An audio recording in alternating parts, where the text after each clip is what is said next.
Hi guys, my name is Christina and welcome to my channel and welcome to this yellow fest. I don't know, I decided to dress yellow and put yellow background. I don't know, maybe it makes me look sickly, but I don't know, I just feeling yellow today. On this channel we're talking a lot about creating comics and I'm sharing everything I've learned after creating my own comic for more than 6 years. But we also talk about art, how to create art, how to enjoy creating art, how to not burn out, what to do if you lost your inspiration, and how to earn money with your art and do art professionally, because this is also something I've been doing all my career. If any of this is interesting for you, there's things you can do down below to help the channel grow, and hopefully the channel in turn can help you. I post 3 videos per week and yeah, there's a lot of content here. So yeah, in today's video I wanted to talk to you about what I wish I learned when I was just starting to create my comic. Thing that will be a cheat, because all of other things, it's something that I can really help you with as I'm saying, okay, this is something I wish I knew and now I'm telling it to you and now you know, and then you can, address it and use it. However, the first one I'll get out of the way, and that will be a cheat because there's nothing you can do to help this one, but I mean, I can still wish, right? So this one, I wish I knew my comic drawing style when I just started. I have multiple videos on this channel. I'm gonna link some of them over here when I'm talking about how in the beginning when I started create my comic, my style was, I didn't know what I was doing. Originally my comic was black and white. It literally was black and white, not even grays. Like there were no grays, it was just black, white. And this is what I did because I thought, well, there is no way you can create comic in full color, like with story that's as long as mine. It's crazy.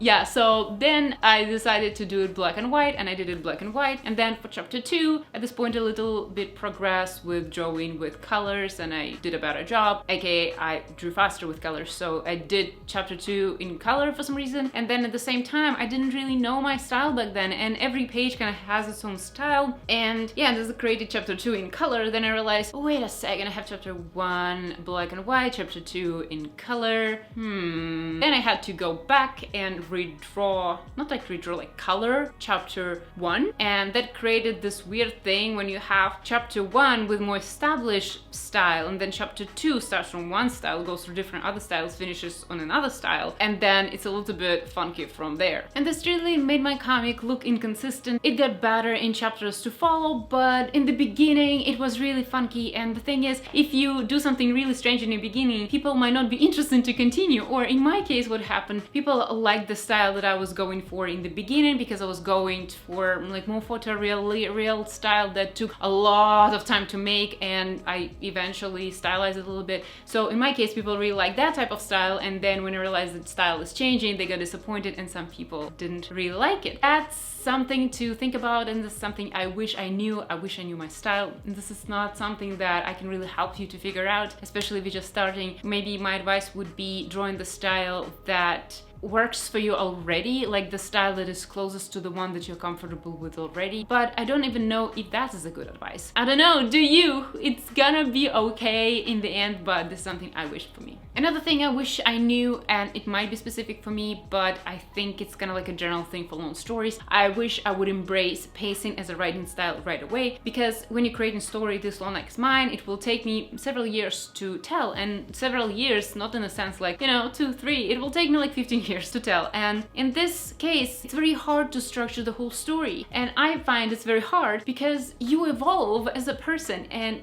this is a very big gap of time. Even 5 years period is a big gap of time, or 10 years period is huge gap of time, and you change as a person. Things that are interesting for you right now might change in this amount of time. You might change your values completely, you might change as a person. Things can happen in your life, and the thing is, if you structure something, you kind of structure the things that are like morals of the story, themes of the story, ideas of the story, how it all resolves and stuff like this, and even the concept of the story. But if you pans and you kind of adjust things a little bit as you go, and you go with the flow a little bit, you obviously have a goal, an overall idea of your story, but you allow a lot of things to change just depending on what you are interested in within years and stuff like this, introducing new characters that you think can more represent new thoughts that you have, or for example deciding to exclude some characters you were considering to add. To me, understanding that something like pacing PC type of writing is kind of unavoidable. This is something that would help me because I kept rewriting my strict script for the whole series several times, and then I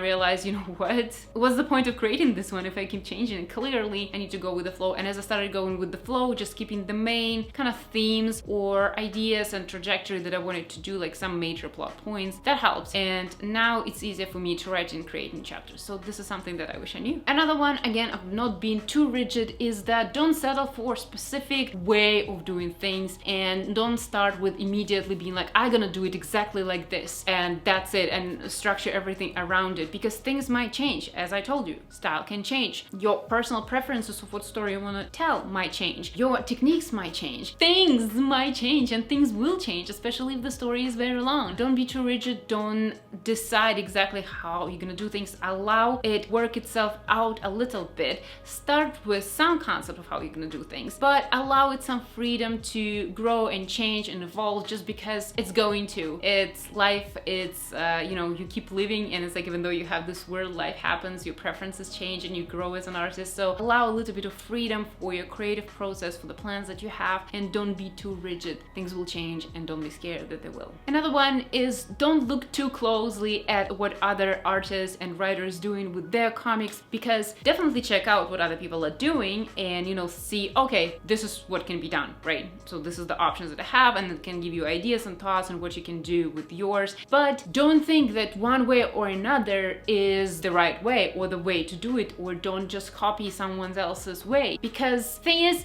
with time, as you develop, as your story grows, as your story becomes something, as time passes, what will happen, it might well be that you're creating something unique and your own, and nobody actually has an answer. And to me, that's what I'm noticing as time passes. Looking at art, there are obvious, like, people who are style setters in art category, people who, you know, creating art, people who, you know, the big names in art category, they constantly change. Some people rise up, then they fade into, you know, nobody knows about them anymore, and people who nobody knew about and thought they're big weirdos become super big, and you don't know. Things like this, ever changing, and think always about doing you. Know what other people are doing, but don't think that you have to repeat and somebody knows it all. Nobody knows it all. And also, things that people need to read and people need to interact with, they change. Things change. People need different things, and different things become important in the world. So if there's a story that you want to tell, there's sure a story that is need to be told, and tell your story and be truthful to the story and not to the how other people are doing it. Tell your own story, learn from other people of efficiency and how they're doing this, learn what tools are available for you to tell your story. Ultimately, think about how you want to do it and do your own thing. Another one is prioritize speed and efficiency. And this is something that is very important to think about, especially if you're creating a long story and a story like mine that, you know, my drawings are highly rendered and full color, full shading, all of that. So think about how you can make stuff more efficient. Think how you can draw faster. Consider it from the very beginning that is something that is very important, and that maybe what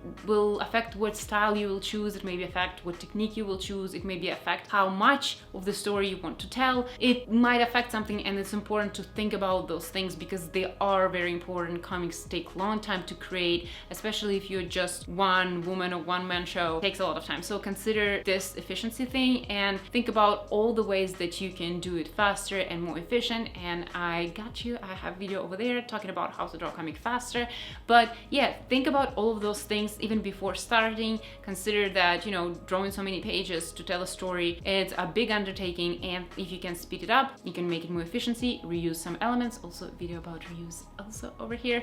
But yeah, if you can come up with some things and, you know, ideas about this, please do. It really will help you, and this is what I wish I knew. I now come up with a lot of things, but it would have saved me some time in the beginning. Another one is backlog pages. Don't finish drawing something right before you have to publish it or show to the readers and whatnot. It's gonna stress you out. Make sure you have something backed up before you start releasing. It just helps your mental state, and you don't have to put a lot of pressure of speed on something like creative process. Not everybody can do this. I can do this because I work in VFX industry, and everything is like, do it fast, delivered yesterday, and very stressful environment when you have to really deliver something very fast, and you know, it's crazy. Not everybody can do it. I can do it for my work, but I cannot do it for my comic. And if I have to do it for my comic, it stresses me out and I damage the relationships between me and my comic. And I don't want ever my comic to stress me out. I want to, every time I open my comic, I want to feel calm and peaceful and relaxed, because this is the only way you can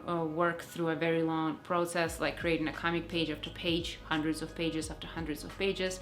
So make sure you protect your sanity and your mental state by backlogging pages. If you're posting them on schedule, don't be afraid to take break. If you want to be structured like myself, I like to, you know, don't be like taking breaks for some time and then posting some pages and then taking break again. I don't like doing this. I like structure, but having backlog pages helps me. And if I need to take a break, I like to have planned break that people are aware what I'm doing, and then I come back again with scheduled uploads and stuff like this. So backlog, you don't have to backlog a lot. I backlog a lot. I backlog like maybe 80 something pages ahead, and it really helped me because I did 2 months when I was redrawing my first chapters of my comic. Remember I told you about the style thing? I redrew those chapters all together, and it took me 2 months. And during those 2 months, I wasn't creating latest pages for my comic like chapter 8, and I relied on my backlog to help me out, and it definitely did. And I still have a lot of backlog, and I know if something comes up that I don't have to freak out, and this is amazing. So backlog, create backlog, work from backlog. Highly recommended. And the last one that kind of has to do something with the point that I said earlier is that let your story breathe, let the story surprise you, and don't push your story real hard. And you never know what fantastic things your story can become as you allow itself some areas to breathe and to develop and to become something different. Because again, we all change, the story change as we start, and it's actually different when you just write the story and then you start drawing it, and as you're rereading your story drawn, it starts looking different, and the story might require something else. Allow your story to be its own thing. Allow your story to tell you a little bit more what it needs to have. Don't maybe push it too hard, and especially like again, something that I told you about, that we're gonna be working on this for a long time. So allow it to change, leave the room for the change. And yeah, so this is something that I wish I knew, because I like to be very rigid and tell exactly, like in the first chapters, exact setups for everything. I wish I would be a little bit more vague and allow myself little options with what I can do that will still work with all things that I'm planning. So this concludes my video of things I wish I knew when I just was starting to work on my comic, and I hope those things can help you if you just started to work on yours. So yeah, overall, don't let it intimidate you. The main advice that I want to give you is to start. Starting is the most important part of creating your comic. Without it, it cannot be done. Don't be afraid. Don't try to get it perfect. Use this advice, but don't feel like you have to get it all great, and don't feel like you have to make it all pristine with no mistakes. Mistakes will be there. It's perfectly fine. You will learn with your own practice, and it's just totally fine, and I hope you're gonna enjoy your own process. So yeah, that's the video for today. Thank you so much guys for watching, and I hope to see you in the next one.